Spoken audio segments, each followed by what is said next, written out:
I will highlight some of the cases that clearly indicate glaring contradictions in the statement presented by the Minister vis-à-vis statements obtained from the police, witnesses, and other state departments.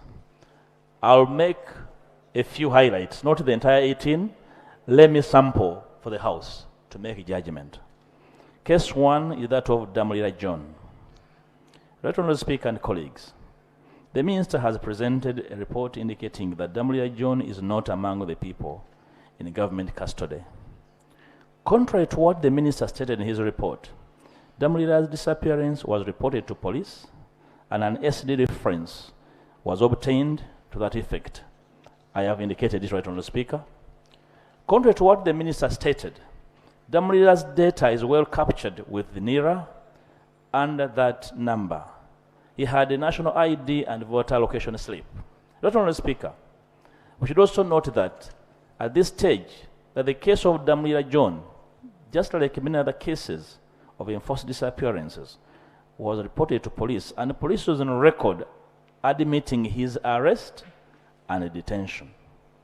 On 22nd November 2020, Mr. Patrick Onyango, the spokesperson of Kampala Metropolitan Police, confirmed Mr. Damulira's arrest and several others on allegations of participating in protests around the Kampala metropolitan area, but denied torturing the suspects.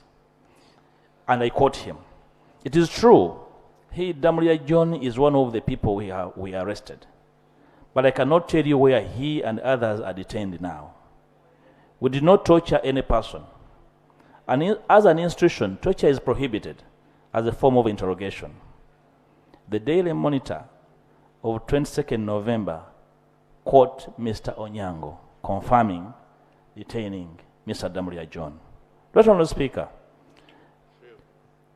Damulira John's matter has been investigated by the Uganda Human Rights Commission, the Central Regional Office, and in a letter referenced, quoted, and dated 9th December 2020, addressed to the CMI, indicated that the Commission carried out investigation at Central Police Station in Kampala, and it was established that the victim, Damulira John, is being detained at CMI Kampala.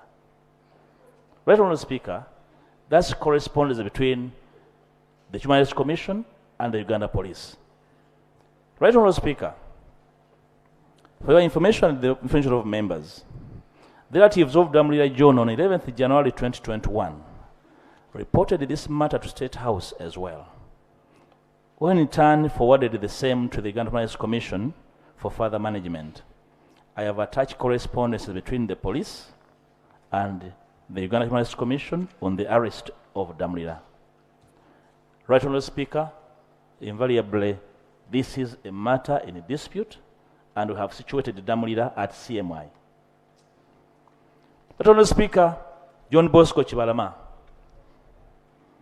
The Minister denies knowledge of the holding point of John Bosco Kibalama, which contravenes what the Prime Minister, the Right Honourable Nabanja, asserted during the press interview in the corridors of Parliament. She had this to say: "But we are fortunate that Kibalama was traced. He was arrested, and recently in October, in a place called Kakiri. And he is one of those that killed, is claimed to have killed the police officers in Chiboga, Wakiso, and other places." Right Honourable Speaker, a missing person case for Kibalama was reported at Nakanyonyi Police Station under that reference, a day after his abduction on June 3rd, 2019, discrediting the Minister's narrative that the family did not contact police for any remedy. Right Honourable Speaker and colleagues, the Deputy Attorney General, the Honourable Jackson Kafuzi, featured on NBS TV talk show The Frontline, and they tried to spin the Prime Minister and Honourable Nabanja's narrative by insinuating that the Kibalama she referred to is the founding member of NURP party, who is Moses Ngongo Kibalama. Right Honourable Speaker and colleagues, When the Honorable Kafuz was challenged by the show host, who replayed the Honorable Nabanya's bite, he rephrased this statement and said, "She misspoke." I don't know what that means. Right, Honorable Speaker and colleagues, these ping-pong games by government officials should concern every right-thinking person. The attempt at this spin clearly shows how sections of the ruling party hold Ugandans in contempt and will not stop at anything to show disdain for them. The Prime Minister is on record of Parliament over her total knowledge as to the arrest and whereabouts of Chibalama, and we took her for her statement on record. Right, Honourable Speaker, Mr. Chibalama was fully situated. Top government officials are aware of his whereabouts and how they handled his arrest. Right, Honourable Speaker, the case of Mr. Wangolo Dennis, I am sampling a few for the attention of the House.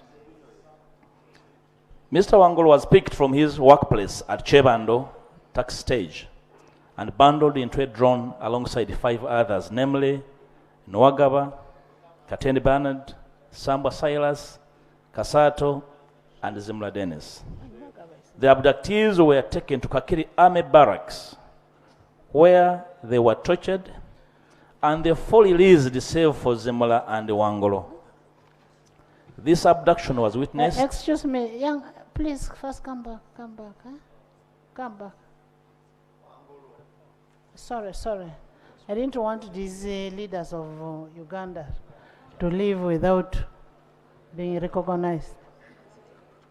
In the public gallery this afternoon, we have pupils and teachers of Albert Cook Memorial School from Kasanda District, represented by Honorable Patrick Samba Oshabe.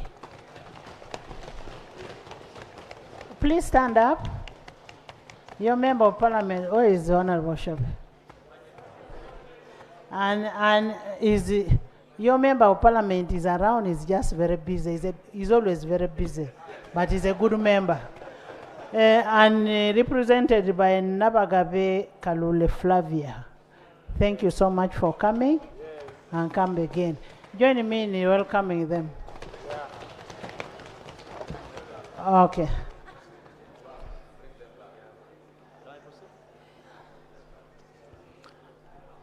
Right, Honourable Speaker, allow me to correct the record here in the names I read out. The names were Nwagaba. Honorable, sorry for the interruption. I know these children are going very far. In the public gallery this afternoon, we have teachers and pupils of Aiden Nursery and Primary School from Nachifuma County, Mukono. They are represented by Honorable Simbwa. Where is Honorable Simbwa? And Honorable Anifa Nabukera. Honorable Nabukera, you're welcome. And thank you so much. Thank you for coming. Come again. And you have very good members.